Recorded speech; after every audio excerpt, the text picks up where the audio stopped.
Hi everyone, it's Plastic EP here, and I'm fortunate enough to have Steve Marinucci. Let's talk Beatles. How are you today, Steve?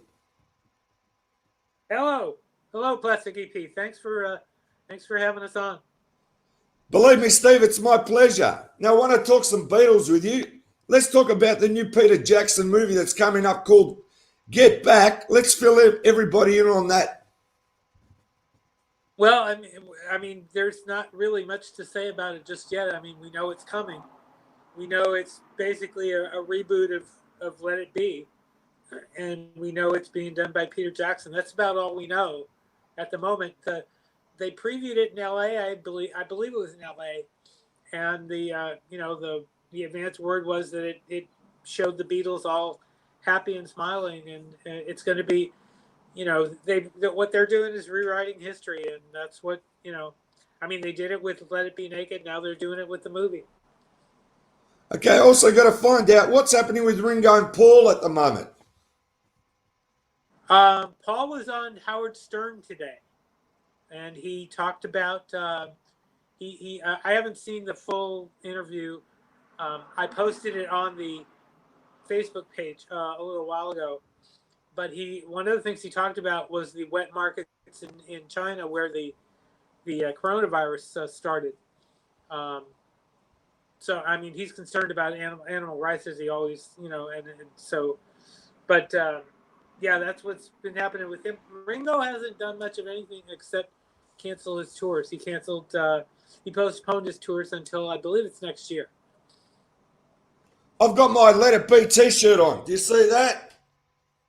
You mean your Sergeant Pepper's t-shirt. Sergeant Pepper T-shirt? Yes, I see. I do see that. What t-shirt are you wearing? I'm wearing a Johnny Cash T-shirt. Okay, Johnny Cash. Walk the line. Now, do you Yes. mind if I ask you Oh, a few questions about the Beatles? go ahead. In your opinion, which album do you like more, Sergeant Pepper or Revolver?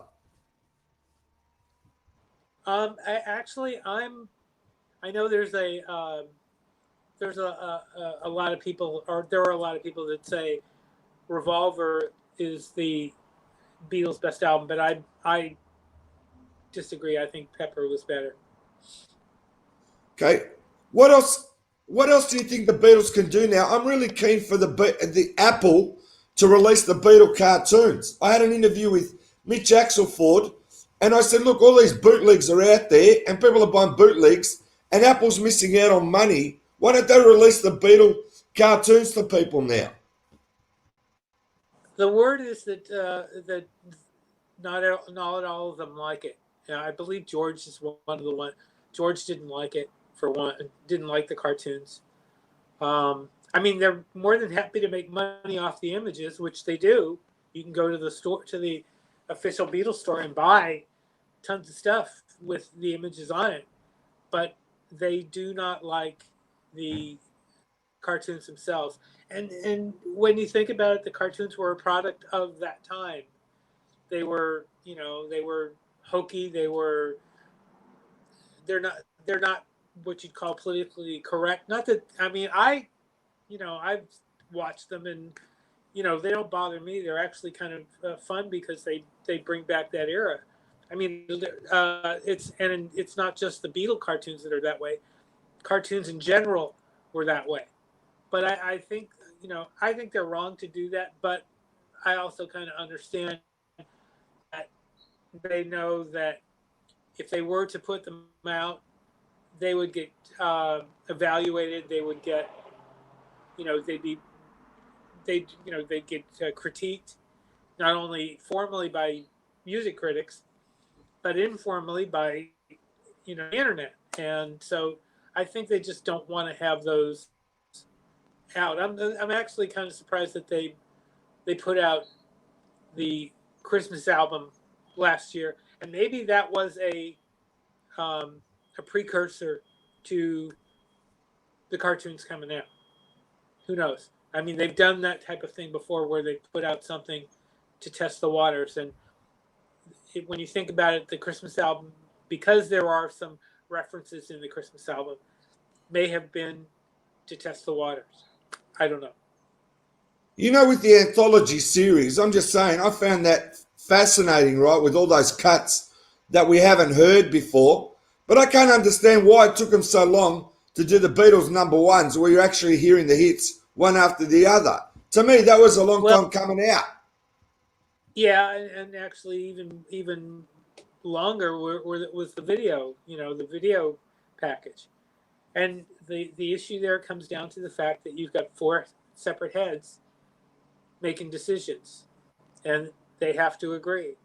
And as they said in uh, that love video that where Yoko talked about it and they all talked about it, that's been the issue.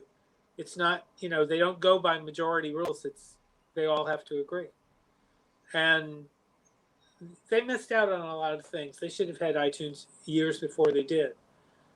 They would have made a hell of a lot more money than they have. I mean, not that we don't know obviously how much they're making. I mean, we don't hear how much they're making, but you figure that they're making a lot of money now.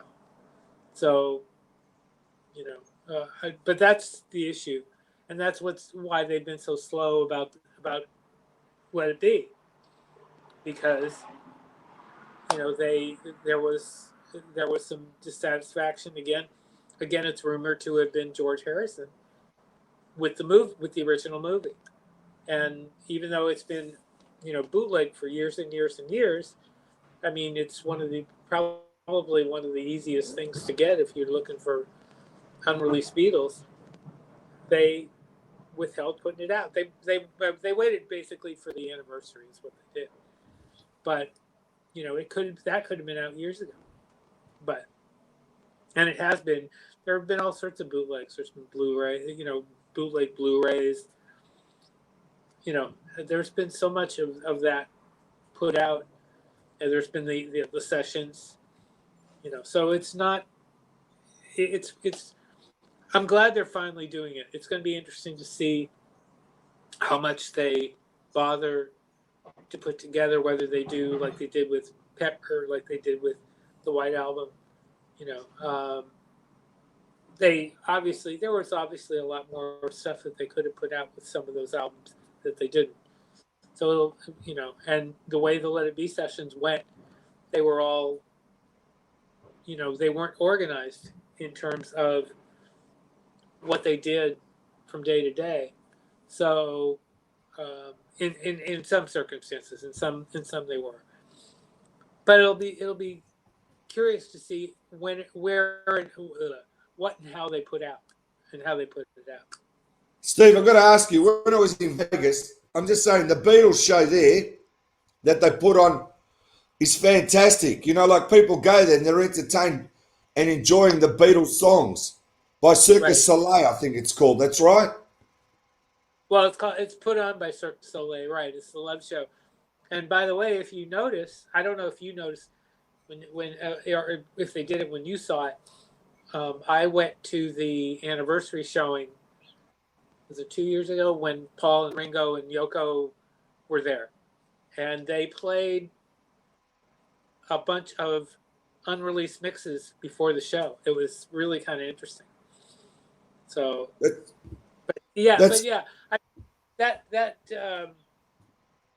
Love Show is an interesting, is an interesting thing on its own.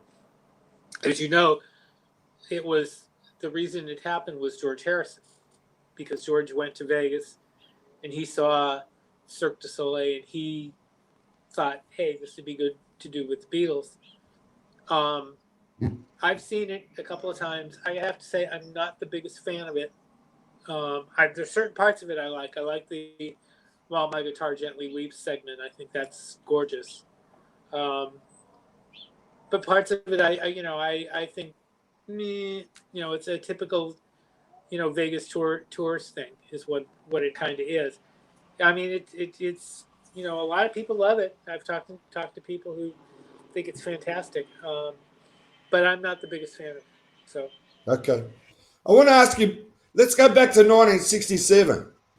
Now, that groundbreaking album, Sgt. Pepper's, to me, the cover and the back cover, it's like just an amazing time that they went beyond the average cover of just a picture. So when you think how Right. intricate they made that, tell me a little bit more what you know about the Sergeant Pepper's cover. Well, I mean that was uh, they. I mean the whole story of the album is is well known, and how they how they assembled those pictures, and what the ones they didn't get, um, they tried to get and couldn't.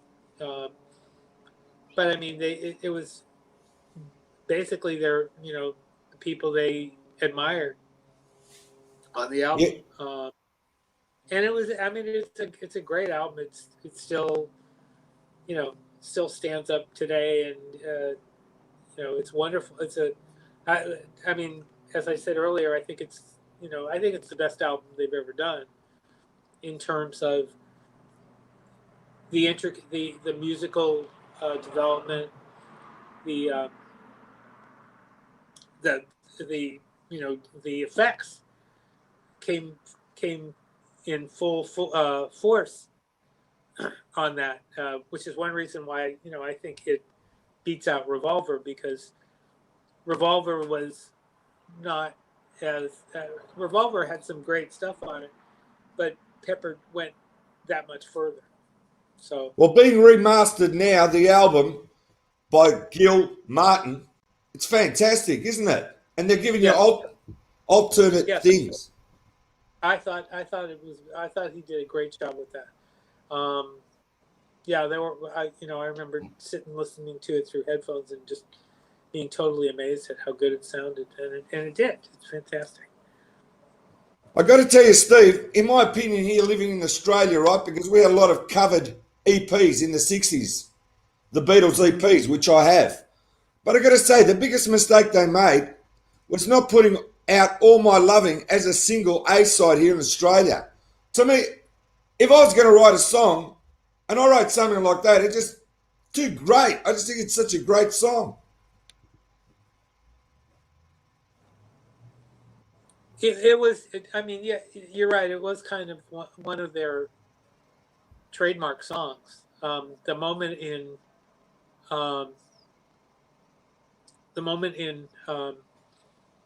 Hard Day's Night, when they, um, or I should not.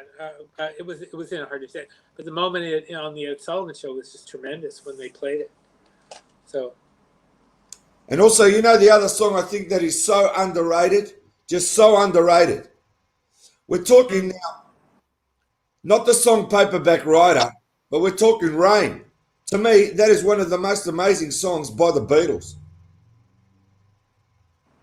yeah, it really is. And actually, um, watching them perform it on the Ed Sullivan Show, that in that video that I'm sure that you've seen, is wonderful. I mean, it's a great video of them performing it.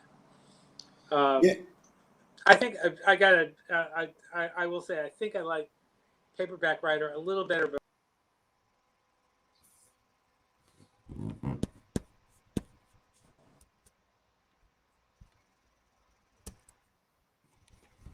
what happened? Did you lose me? I'm still Yeah, here. you're There we back go. again. It's There we okay. go. I think we had a little bit of Wi-Fi That's hiccup fine. there. No worries. But that's fantastic. Just tell me Okay. now where everyone can catch you now on the net, where they can get all up to date Beatle news, and what you're actually doing on Facebook and the net. Well, like I said earlier, I have a podcast called Beatles News Briefs, and I have been lately interviewing some names that everybody knows. The most recent show had Jenny Boyd, Patty Boyd's sister, talking about her book and talking about her life with Patty and George Harrison and Mick Fleetwood, to whom she was married. That was a great interview. I really enjoyed that. I have a couple of other shows, and I can't tell you who they are. Um, but they are going to be a lot of fun. They're going to be a lot of fun. So, um, and then anybody that wants to uh, connect with me on a daily basis. I'm on Facebook. I have a Beatles news and information group that I moderate, um, and you're welcome to join there. And I post stuff all the time. I think I posted, I don't know, maybe a dozen things today, including the video of Paul and Howard Stern. Um, and So yeah, those are the two places. I also have another Facebook page called the "That's What I Want Beatles Store," where I post things where because I'm an Amazon affiliate and I get a little bit of commission for it. But I look for stuff that's really good. I just don't post anything. So All right. I can't thank you enough, Steve. I've loved the interview with you. So I just want to say thank you thank you. again for being on the show. This is Plastic EP and Steve Marinucci saying, see you, Beatle fans, and hopefully we'll talk to you again. Thanks a lot, Steve. Thank you, Plastic EP. Thank you for the opportunity to talk to you. Hello to everyone in Australia and everybody watching, and look forward to seeing you on Facebook and Thanks on again, my Steve. Beatles podcast. Okay.